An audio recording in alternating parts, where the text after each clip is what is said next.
Au Rayon X vous présente cette semaine les images d'une réparation de la crosse aortique afin de prévenir la rupture d'un volumineux anévrisme de 6 cm. Le geste est réalisé par voie endovasculaire afin d'éviter une sternotomie jugée à haut risque pour la patiente. Une voie d'abord qui nécessite la conception d'une endoprothèse sur mesure. Illustration commentée par le professeur Stéphane Hollon, directeur du centre de l'aorte à l'hôpital Marie-Lannelongue.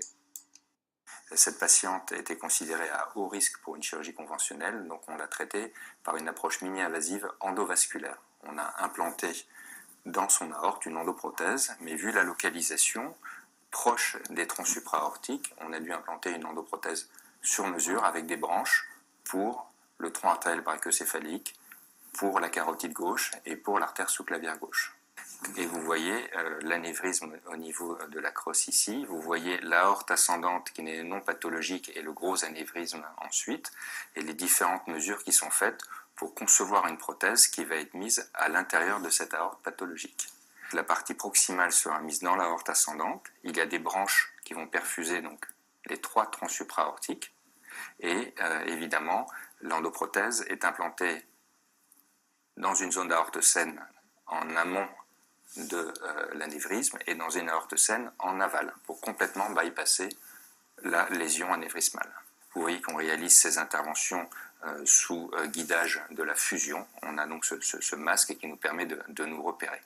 Et là, on voit sur ce guide rigide l'endoprothèse, le lanceur de l'endoprothèse qui est avancé dans la crosse à travers l'anévrisme, puis dans l'aorte ascendante. Vous voyez cette artériographie qui nous permet de bien repérer l'origine des troncs supraaortiques. Donc lorsque le lanceur est parfaitement bien positionné, donc vous voyez le nez du lanceur dans le ventricule gauche, on va démarrer le rapid pacing pour diminuer le débit cardiaque et retirer la gaine du lanceur, ce qui va permettre de libérer la prothèse. C'est ce que vous voyez maintenant, vous voyez premier stent, deuxième stent, et la prothèse est ensuite totalement libérée. Et vous voyez tous les petits marqueurs radio-opaques qui nous permettent de bien nous repérer, qui évidemment nous permettent de placer les jambages dans une position idéale pour ensuite pouvoir y accéder depuis les troncs supraaortiques. Donc ce que l'on observe ici, c'est qu'en arrivant depuis la carotide droite, on a implanté un jambage dans le TABC, un jambage qui se connecte à la branche interne de la prothèse. Et là, depuis la carotide gauche, on a fait exactement la même chose.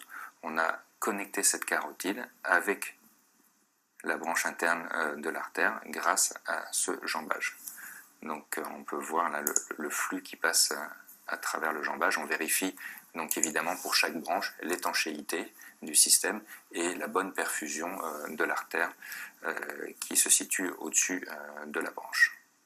Donc à la fin de l'intervention, pour bien vérifier que la réparation a été faite dans des bonnes conditions, on va faire une acquisition en 3D.